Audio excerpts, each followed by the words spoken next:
Thiruvananthapuram Vazhuthacaud Trivandrum club പരിസരത്ത് കാറും ബൈക്കും തമ്മിൽ കൂട്ടിയിടിച്ച അപകടമുണ്ടായി. ഇതിലെന്താ എത്ര പ്രത്യേകത അല്ലെ? ആക്സിഡന്റ്സ് ഒക്കെ ഇടയിൽ ഉണ്ടാവുന്നതല്ലേ? എന്നാൽ ഇതിൽ പ്രത്യേകതയുണ്ട്. കാരണം കാർ ഓടിച്ചത് മറ്റാരുമല്ല, മലയാളത്തിലെ പ്രമുഖ നടൻ മണിയംപിള്ള രാജുവാണ്. ഇതും പോരാഞ്ഞിട്ട് കാർ ഇടിച്ചതിന് ശേഷം വണ്ടി നിർത്താതെ ഓടിച്ചു പോവുകയായിരുന്നു രാജു. എന്തായാലും വണ്ടി നിർത്താതെ ഓടിച്ചു പോയത് മോശം എന്നേ പറയാനുള്ളൂ. എന്തായാലും നമുക്ക് സംഭവത്തിലേക്ക് കടക്കാം. സംഭവം എന്താണെന്ന് വെച്ചാൽ ട്രിവാൻഡ്രം ക്ലബ്ബിൽ അടുത്ത് നടന്ന ശരത് കുമാർ മെമ്മോറിയൽ ടെന്നീസ് ടൂർണമെന്റിനോടനുബന്ധിച്ച ചടങ്ങിൽ പങ്കെടുക്കാൻ പോയതായിരുന്നു മണിയംപിള്ള രാജു. ചടങ്ങുകൾക്കെല്ലാം ശേഷം രാത്രി രാജു ക്ലബിന്റെ ഗേറ്റിൽ നിന്നും റോഡിലേക്ക് കയറുകയായിരുന്നു. അങ്ങനെ റോഡിൽ കയറുന്നതിനിടെയാണ് ബൈക്കുമായി കൂട്ടിയിടി ഉണ്ടാകുന്നത്. ബൈക്കിൽ നിവേദ് സൂരജ് എന്ന് പറഞ്ഞ രണ്ട് ചെറുപ്പക്കാരായിരുന്നു ഉണ്ടായിരുന്നത്. അപകടത്തിൽ രണ്ടാൾക്കും പരിക്കേറ്റ് ആശുപത്രിയിൽ ഇപ്പോൾ ചികിത്സയിലാണ്. ഒരാൾക്ക് രണ്ട് കാലുകളിലും മറ്റാൾക്ക് നട്ടലിലുമാണ് പരിക്ക്. അപകടത്തിൽപ്പെട്ട നിവേദും സൂരജും പറയുന്നത് രാജു ശ്രദ്ധിക്കാതെ വാഹനം റോഡിലേക്ക് ഇറങ്ങിയതാണ് അപകട കാരണമെന്നാണ്. അപകടത്തിന് പിന്നാലെ രാജു വാഹനം നിർത്താതെ സ്ഥലത്തു നിന്നും പോയെന്നും പരിക്കേറ്റവരെ ആശുപത്രിയിൽ എത്തിക്കാൻ ശ്രമിച്ചില്ലെന്നുമാണ് അവർ പറയുന്നത്. നമുക്ക് എന്തായാലും ഇവര് പറയുന്നത് കേട്ടോക്കാം. രാജുവിന്റെ വാഹനം ഇടിച്ച സംഭവത്തിൽ പരാതി ഉണ്ടെന്ന് പരിക്കേറ്റ യുവാക്കൾ. കാലുകൾ ഒടിഞ്ഞ നിദേവ് എന്ന യുവാവിന് ഉടൻ ശസ്ത്രക്രിയ നടത്തും. സൂരജ് എന്ന യുവാവിന്റെ ശസ്ത്രക്രിയ പൂർത്തിയായിട്ടുണ്ട്. രാജുവിന്റെ കാർ വേഗത്തിൽ വന്ന് ബൈക്കിൽ ഇടിച്ചു എന്നാണ് രാജു പറയുന്നത്. പോലെയല്ല, ബൈക്കാണ് കാർ ഇടിച്ചതെന്നാണ് രാജു പറയുന്നത്. പക്ഷേ മറിച്ചാണ് ഈ ചെറുപ്പക്കാർ പറയുന്നത്.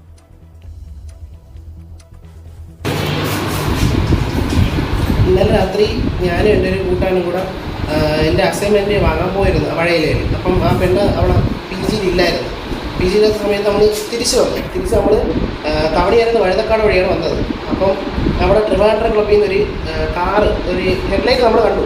അപ്പം നമ്മൾ ആദ്യമേ ഹോണടിച്ച് കയറി അടുത്തെത്താറായപ്പോൾ ഈ കാറ് പെട്ടെന്നൊന്നും നമ്മൾ ഇടിച്ച് ഞാനും എൻ്റെ കൂടെയുള്ള പേരും ദൂരെയാണ് തെറിച്ചിരിക്കുന്നത്. ഇടിച്ചിട്ട് ഈ കാർ കുറച്ച് ദൂരം നമ്മുടെ ബൈക്ക് നിരക്കി കൊണ്ടുപോയി. എന്നിട്ട് ഒറ്റ പോക്ക് പോയി ആ ബൈക്ക്. നമ്മൾ കുറച്ച് നേരം റോഡിൽ കിടന്നു. അപ്പോഴത്തേക്കാണ് ആൾക്കാരൊക്കെ കൂടി വന്നത്. ഓക്കെ, അപ്പൊ നിങ്ങൾ കേട്ടല്ലോ, കാറ് ബൈക്കിനെ വന്ന് ഇടിക്കുകയായിരുന്നു എന്നാണ് ഇവർ പറയുന്നത്. അതുപോലെ അത്ര നിസാര പരിക്കുകളുമല്ല ഇവർക്കുള്ളത്. ശസ്ത്രക്രിയ വേണമെന്ന് പറയുന്നത് നമുക്ക് ഈ വീഡിയോയിൽ കാണാം. അങ്ങനെയാണെങ്കിൽ ഇത് വലിയ ഗുരുതരമായിട്ടുള്ള പ്രശ്നമാണ്. തട്ടിയും മുട്ടിയും താരം സിദ്ധാർത്ഥിന് ശേഷം കാണുന്ന മറ്റൊരു സെലിബ്രിറ്റി ആക്സിഡന്റ് കേസാണിത്. മണിയംപിള്ളയെ പോലുള്ള ഒരു സീനിയർ താരം എന്തുകൊണ്ടാണ് ആക്സിഡന്റിന് ശേഷം ചെയ്യേണ്ട ബേസിക് കാര്യങ്ങൾ പോലും ചെയ്യാതെ പോയത് എന്നാണ് എന്റെ സംശയം. അപകടത്തിൽപ്പെട്ട ഒരാളുടെ ആരുടെ ഭാഗത്തുള്ള തെറ്റാണെങ്കിൽ അവർക്ക് പ്രാഥമിക ശുശ്രൂഷ നൽകേണ്ടത് അത്യാവശ്യമാണ്. ഒരു പക്ഷെ അമിതമായ ബ്ലഡ് ലോസ് വന്ന് അവർക്ക് എന്തെങ്കിലും സംഭവിച്ചിരുന്നെങ്കിലോ. എന്തായാലും ഈ പ്രശ്നവുമായി ബന്ധപ്പെട്ട് മണിയംപിള്ള പോലീസ് സ്റ്റേഷനിൽ ഹാജരായി കേട്ടോ. എന്തായാലും പോലീസ് സ്റ്റേഷനിൽ ഹാജരായതിനു ശേഷം മണിയംപിള്ള രാജു മീഡിയകളെ കണ്ട് സംസാരിക്കുന്നുണ്ട്. നമ്മൾ എന്തായാലും ഒന്ന് കേട്ടോക്കാം. സ്റ്റേഷനിൽ CCTV കാണാൻ പറ്റും. നിർത്താതെ അപ്പുറത്തെ ഒരു സിറ്റുവേഷനിൽ എനിക്കൊന്നും അത് പോയില്ല. ഞാൻ പാനിക്കായി പോയി. ഒരു മിനിറ്റ് സാവകാശം. എല്ലാവർക്കും ഉള്ള സമയം തരാം. ബാക്കിലോട്ട് പിടിച്ചാൽ പുള്ളിയുടെ ആ ഒരു ടെൻഷൻ മനസ്സിലാക്കി എല്ലാവരും ഒന്ന് കൂളാവും. കൂളായതിനു ശേഷം ആവശ്യമുള്ളത് ചോദിക്കും. പറഞ്ഞു കുറച്ച് ബാക്കിലോട്ട് നിന്നു. ഞാൻ ഇവിടെ നിൽക്കാം. നിങ്ങൾ മറുപടി പറഞ്ഞിട്ടേ പോകത്തുള്ളൂ. ആവശ്യമുള്ള സാധനങ്ങൾ പറഞ്ഞു തന്നിട്ടേ പോകുള്ളൂ. അല്ല, ചോദിച്ചോളൂ. അതെ, ഞാൻ ഇടിച്ചിട്ട് അങ്ങനെ നിർത്താതെ പോകുന്നതല്ല. എന്റെ വണ്ടിയിൽ വന്ന് ഇടിക്കുകയായിരുന്നു. സ്പീഡിൽ വന്നിട്ട് ഞാൻ ട്രിവാൻഡ്രം ക്ലബ്ബിന്റെ മുമ്പിൽ നിന്ന് ക്രോസ് ചെയ്യാൻ പതുക്കെയല്ലേ പറ്റുള്ളൂ. അത് നിങ്ങൾക്ക് CCTV കാണാം. ഞാൻ ക്രോസ് ചെയ്ത് ഒരു എന്തോ ശബ്ദം കേട്ട് ഇവർ താഴെ വീഴുന്നുണ്ടപ്പോൾ ആക്സിഡന്റ് ആണ് മനസ്സിലായി. അപ്പോൾ തന്നെ ഞാൻ പെർപ്ലസ്ഡായി. ഉടനെ തന്നെ ഞാൻ സുബ്രഹ്മണ്യ ഹാളിൽ നിന്ന് ഫ്രണ്ട്സിനെ വിളിച്ച് പറഞ്ഞു ഒരു ആക്സിഡന്റ് നടന്നിട്ട് പെട്ടെന്ന് ആംബുലൻസ് എന്തെങ്കിലും അറിഞ്ഞു, എനിക്ക് ഇറങ്ങാൻ വയ്യാന്ന് പറഞ്ഞു. അങ്ങനെ ഞാൻ പോയി സ്റ്റേഷനിൽ വിളിച്ചു പറഞ്ഞു രാവിലെ എത്തിക്കൊള്ളാന്ന് പറഞ്ഞു. വയ്യാത്ത ആളാണ്. ഒറ്റയ്ക്ക് ഞാനാ ഓടിച്ചത്. എന്നെ കൊണ്ട് വയ്യ. ഞാനൊരു ക്യാൻസർ പേഷ്യന്റ്. ഇപ്പൊ ചിക്കൻ കുനിയെ അടിച്ചാൽ നിൽക്കുന്നത്. നിങ്ങൾക്ക് പകരില്ല, പേടിക്കണ്ടേ. കൊതു അടിച്ചാലേ പരത്തുള്ളൂ. അങ്ങനെ വയ്യാത്ത നിൽക്കുന്നതാണ്. വീട്ടിൽ വൈഫ് ഒറ്റയ്ക്കുള്ളൂ. അതുകൊണ്ട് പോയതാണ്. അത് എന്റെ പേരിലൊരു തെറ്റായിരിക്കും. അത് വിളിച്ചറിയിച്ചു. പിന്നെ രാത്രി വരാൻ ബുദ്ധിമുട്ടുണ്ട്, അസുഖമാണ്. രാവിലെ വന്നാൽ മതി. എന്തോ പിന്നെ അത് തീർച്ചയായിട്ടും കൊടുക്കണം. പ്രതീക്ഷ.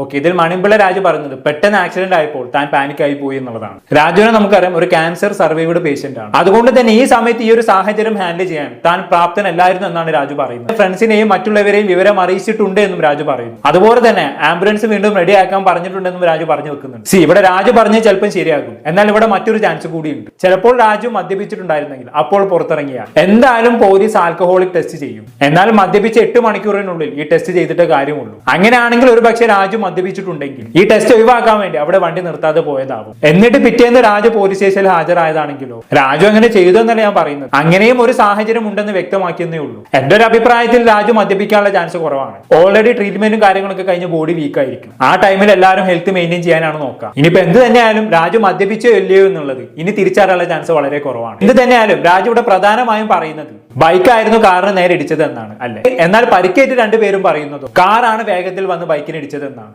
എന്തായാലും ഇതിന്റെ CCTV ദൃശ്യങ്ങൾ ഇപ്പൊ പുറത്തിറങ്ങിയിട്ടുണ്ട്. നമുക്ക് എന്തായാലും ഒന്ന് കണ്ടോക്കാം ആരുടെ ഭാഗത്താണ് തെറ്റെന്ന് അറിയണല്ലോ. ദൃശ്യങ്ങളാണ് നമ്മൾ കാണുന്നത്.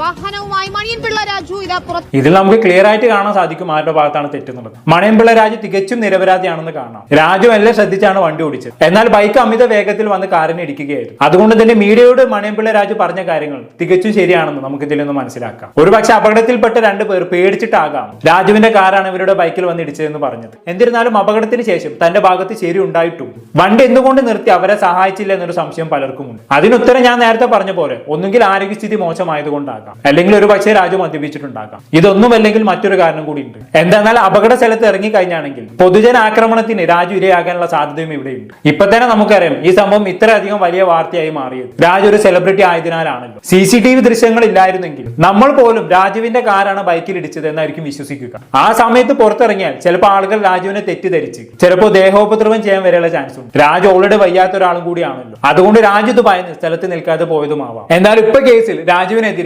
അശ്രദ്ധയോടെ വണ്ടി ഓടിക്കൽ, അപകടത്തിന് ശേഷം നിർത്താതെ പോയത് തുടങ്ങിയ കുറ്റങ്ങൾ ചുമത്തി പോലീസ് നടപടി സ്വീകരിച്ചിരിക്കുകയാണ്. എന്തായാലും ഈ വിഷയത്തെ കുറിച്ച് അറിഞ്ഞപ്പോൾ മുന്നേ ഞാൻ മണിയൻപിള്ള രാജുവിന്റെ ഒരു ഇന്റർവ്യൂ കണ്ടത് എനിക്ക് ഓർമ്മ വന്നു. അതിലെ ചെറിയൊരു ഭാഗം നമുക്ക് കേൾക്കാം.